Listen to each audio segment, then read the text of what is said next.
Cairo की गलियां हमेशा से शोर हंगामे से भरी रहती थीं।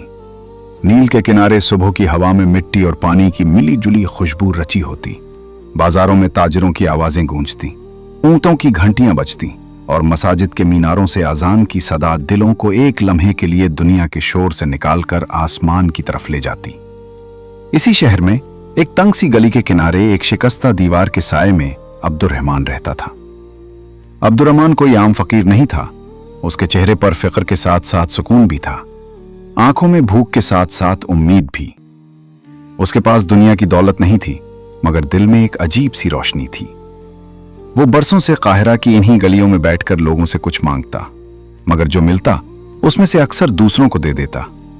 उसके पास कल्ले कायनात में सिर्फ एक ही चीज थी जो वाकई उसकी अपनी थी, एक मोटी सी पुरानी चादर जिसे वो सर्दियों में अपने जिस्म के गिर्द लपेट लेता था। सर्दियों की रातें काहिरा में भी सख्त होती थीं। नील के किनारे ठंडी हवा चलती तो हड्डियों में उतर जाती। अब्दुर्रहमान अक्सर वही चादर ओढ़कर किसी दीवार के साथ लगकर सो जाता, मगर जब भी वो किसी ऐसे मुसाफिर को देखता जो उससे भी ज्यादा ठटरता हुआ होता तो वो आधी चादर उसके हवाले कर देता। लोग अक्सर उससे पूछते, अब्दुर्रहमान तुम खुद फकीर हो, तुम्हारे पास कुछ नहीं, फिर दूसरों को क्यों देते हो? वो मुस्कुराकर जवाब देता, भाई देने से कुछ कम नहीं होता, दिल बड़ा हो जाता है, और जब दिल बड़ा हो जाए तो अल्लाह रिस्क भी बड़ा कर देता है, चाहे वो नजर ना आए। एक सर्द रात जब काहिरा पर कहर छाई हुई थी, अब्दुर्रहमान एक चौक में बैठा था। एक बूढ़ा आदमी लरसता हुआ उसके पास आया। उसके कपड़े फटे हुए थे, हाथ कांप रहे थे, आंखों में थकन और बेबसी साफ नजर आ रही थी। बूढ़ा बोला, बेटा अल्लाह के नाम पर कुछ दे दो, मैं सारी रात भूखा हूं और सर्दी से बदन सुन हो रहा है। अब्दुर्रहमान ने अपनी चादर को देखा। वो खुद भी कांप रहा था, मगर उसने एक लम्हा सोचे बगैर चादर का आधा हिस्सा फाड़ा और बूढ़े के कंधों पर डाल दिया। बाबा ये ले लो, ये तो बस एक चादर है, मगर शायद तुम्हारी रात आसान हो जाए। बूढ़े की आंखों में आंसू आ गए। अल्लाह तुम्हें जजा दे बेटा, मैं दुआ करता हूं कि तुम्हारी ये नेकी कभी रायगा न जाए। अब्दुर्रहमान ने बस मुस्कुराकर सर हिला दिया। उसे उस लम्हे मालूम नहीं था कि वो बूढ़ा आदमी एक सिपाही का बाप था और ये छोटी सी नेकी उसकी तकदीर में एक अजीम मोड़ बनकर लिखी जा रही थी। वक्त गुजरता रहा, दिन हफ्तों में बदले, हफ्ते महीनों में, और अब्दुर्रहमान इसी तरह काहिरा की गलियों में बैठा लोगों की मदद करता रहा। कभी किसी भूखे को रोटी दे देता, कभी किसी मुसाफिर को रास्ता दिखा देता, कभी किसी बच्चे के आंसू पूंछ देता। एक दिन काहिरा में एक बड़ा ऐलान हुआ। बादशाह शहर का दौरा करने निकला था। उसके साथ वुज़रा, इमरा और सिपाहियों की लंबी कतार थी। लोग सड़कों के किनारे खड़े होकर बादशाह को देख रहे थे। अब्दुर्रहमान भी एक कोने में बैठा ये सब देख रहा था। बादशाह की नजर अचानक अब्दुर्रहमान पर पड़ी।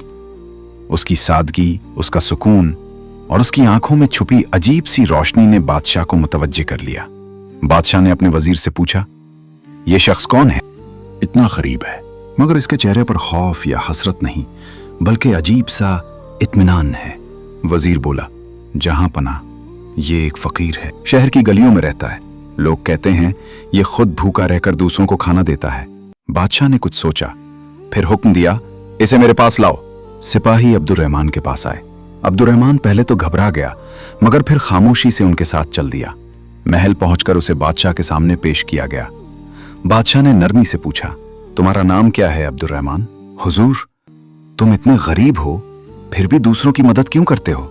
अब्दुर्रहमान ने झुक कर जवाब दिया, हुजूर, इंसान के पास अगर कुछ ना भी हो तो दिल तो होता है, और दिल से दिया हुआ कभी कम नहीं होता।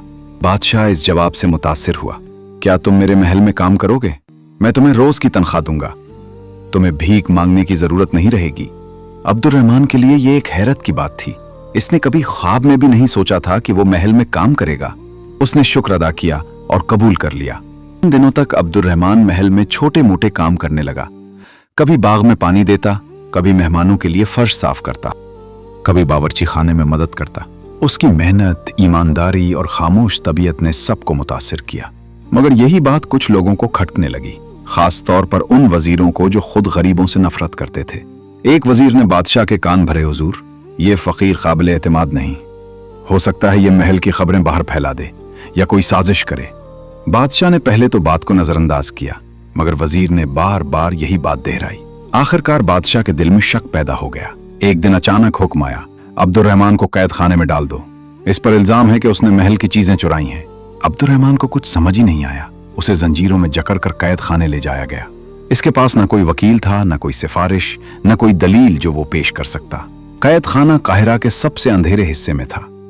मोटी दीवारें, नमदार फर्श, तंग सी कोठरी और ठंडी हवा जो हड्डियों में उतरती थी। वहां न रोशनी थी, न गर्म कपड़े, न मुनासिब खाना। अब्दुर्रहमान एक कोने में बैठा कांप रहा था। उसके जिस्म पर अब भी वही पुरानी आधी चादर थी जो सर्दी के सामने कुछ भी नहीं थी। कई दिन गुजर गए। भूख, सर्दी और तन्हाई ने उसकी ताकत छीन ली। वो खुद से बातें करने लगा, या अल्लाह, मैंने तो किसी का हक नहीं मारा। मैंने तो हमेशा देने की कोशिश की, फिर ये इम्तिहान क्यों?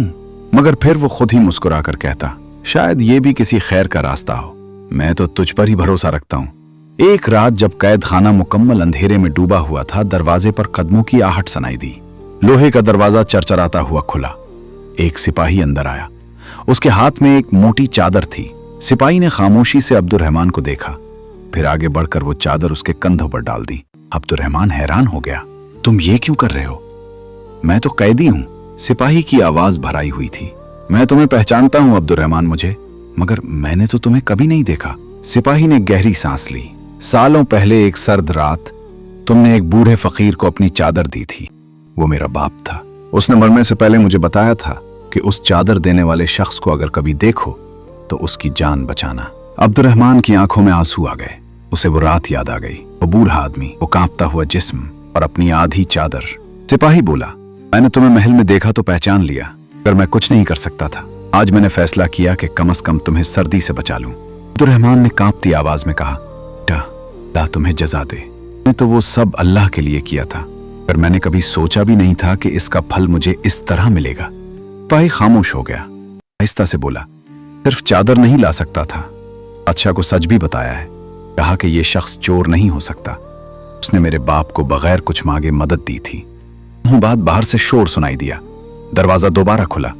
इस बार बादशाह खुद अंदर आया। मैंने अब्दुर्रहमान को देखा, उसकी हालत देखी और शर्मिंदा हो गया। मुझसे बड़ी गलती हो गई। मैंने तुम पर इल्जाम लगाया बगैर तहकीक के, मुझे माफ कर दो। अब्दुर्रहमान ने कमजोर सी मुस्कुराहट के साथ कहा, हजूर, मैंने किसी से कोई शिकायत नहीं की, सब अल्लाह की मर्जी से होता है। बादशाह ने फौरन हुक्म दिया कि अब्दुर्रहमान को रिहा कर दिया जाए, उसे गर्म कपड़े, खाना और कुछ रकम दी जाए। मगर अब्दुर्रहमान ने रकम लेने से इनकार कर दिया। हजूर, मुझे सिर्फ आजादी चाहिए थी, वो मिल गई। बाकी जो मिला है वो भी काफी है। बादशाह ने हैरत से पूछा, तुम अब क्या करोगे?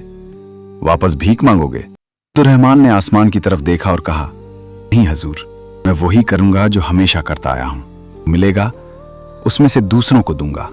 मैंने आज अपनी आंखों से देख लिया है कि सदका सिर्फ माल नहीं बचाता, धीर भी बदल देता है।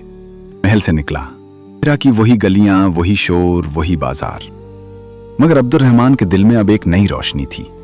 जान चुका था कि इंसान की छोटी सी नेकी भी वक्त आने पर एक बड़े साए की तरह उस पर वापस आती है। और काहिरा की गलियों में आज भी लोग कहते हैं, अगर तुम्हें लगे कि तुम्हारे पास देने को कुछ नहीं, तो अब्दुर्रहमान को याद कर लेना, जिसके पास सिर्फ एक चादर थी, मगर उसकी सखावत ने उसकी जान भी बचाई और उसकी तकदीर भी बदल दी।